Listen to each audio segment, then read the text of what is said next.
Well, how old do you think kids' games are? Like, and I don't know what's happened to kids in recent years because their culture in some ways has been seriously disrupted by television and computers. But you guys are a lot younger than me. Did you play hide and go seek? Okay. Do you know Ring Around the Rosie? You know that. Do you know what that is? You don't know Ring Around the Rosie. How many people don't know that Ring Around the Rosie, Pocket Full of Posies, Husha, Husha, We All Fall Down? Okay. How many know that? Okay, it's an English nursery rhyme. It's about the plague. It's about the Black Plague, by the way. And so that piece of doggerel, that piece of rhyme, has been around, transmitted by the oral culture of children since the time of the Black Plague. And so a lot of children's tradition is an oral tradition, and a lot of the games that children play are passed along by children. You know, adults might also teach them, but kids learn how to play hide and go seek. And how many of you played tag? Right, anyone never play tag? Right, so everyone plays tag. How would you conceptualize tag if you were a biologist? What do you think children are doing? They're hunting. Right, they're chasing things down, obviously. They're chasing things down. Now, hide and go seek, well, that's a tougher one, but it's certainly exploration. They're exploring a landscape, right? And they're matching wits against one another, and they're also trying to see if, do people like you enough to actually find you, which is a helpful thing to know if you're 4 years old. So, anyways, children pass these games down across, let's say, across the centuries. And maybe tag is one of those games that you wouldn't even have to pass down. Children might just invent it spontaneously with every generation, because you can more or less play tag with a dog. I mean, the dog doesn't quite get it. But it's close.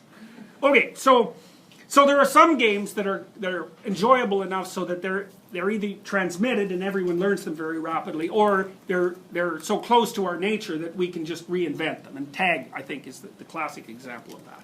So that's interesting too, because what it means is that there are certain types of competitive and cooperative behavior. Those are elementary moral systems they look like they're integral to our nature.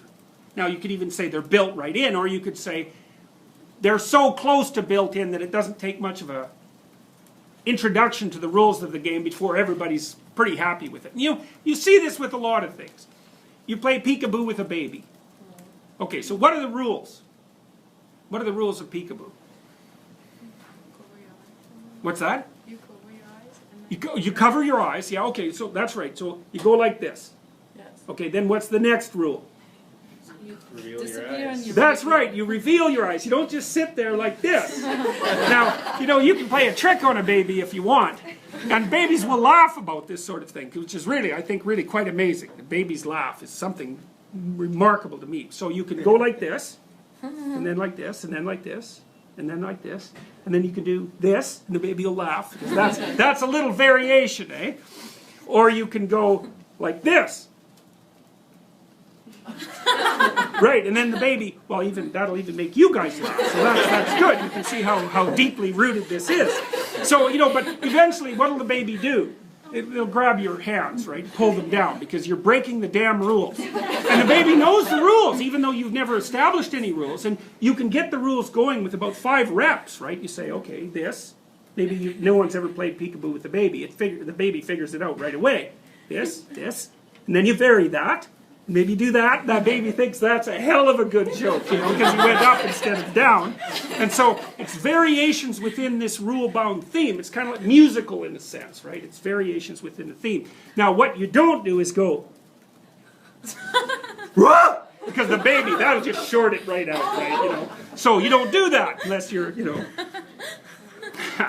unless you have an evil streak in you. So there's certainly ways of violating the baby's expectations. And what the baby will do if you do that is startle, and they startle with their whole bodies, and then look at you, and then probably they'll burst into tears. But some babies will just laugh like mad if something like that happens, and you can find those babies all over YouTube, right? Because, you get the baby that the mother sneezes and the baby has a fit laughing for like 10 minutes, so... But it's quite interesting. One of the things about babies I've never been able to understand is the staggering sophistication of their senses of humor. And it's deep, eh? Because even a 9-month-old baby can play tricks on you.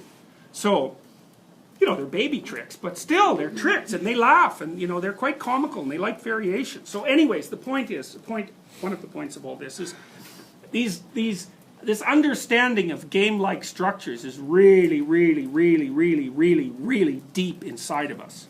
And it's way before articulation. You know, it's way before we can say the rules. Babies can pick up the damn rules right away. And it's kind of a dance in some sense.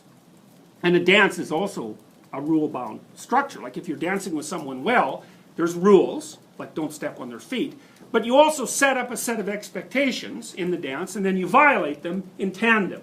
And if you can do it gracefully, then it's fun, you know. And maybe the person you're dancing with can figure out if you're an absolute klutz and, you know, so autistic that you can't even get outside of yourself and might make a half-reasonable partner, or if it's just hopeless. So, but the dance is the same thing. It's not negotiated verbally. It's negotiated bodily. And unless we were able to imitate, and imitate insanely well, because human beings can imitate like mad, we wouldn't be able to do that. And so babies are the same way. You basically you don't actually, peekaboo doesn't have rules. Because a rule is a stated description of a set of expectations.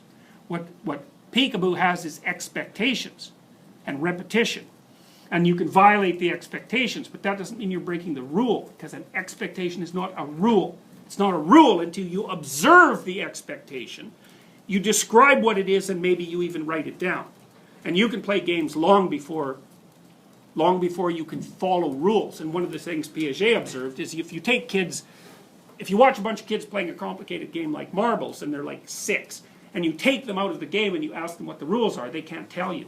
Or they maybe get some of them right and a bunch of them wrong. Maybe if you interviewed every child that was playing, and you looked at the commonality of description, you could extract out the underlying rule structure of the game.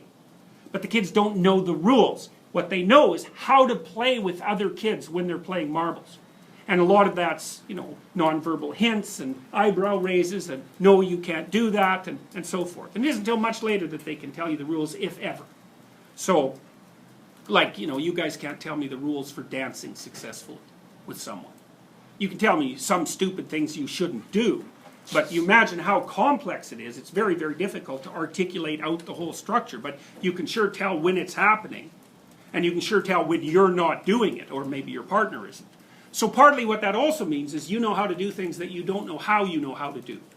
And you know how to do all sorts of things that you don't know how you know how to do. In fact, most of what you know is like that.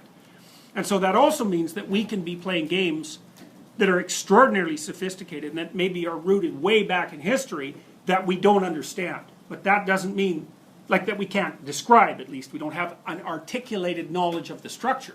But we can still play them.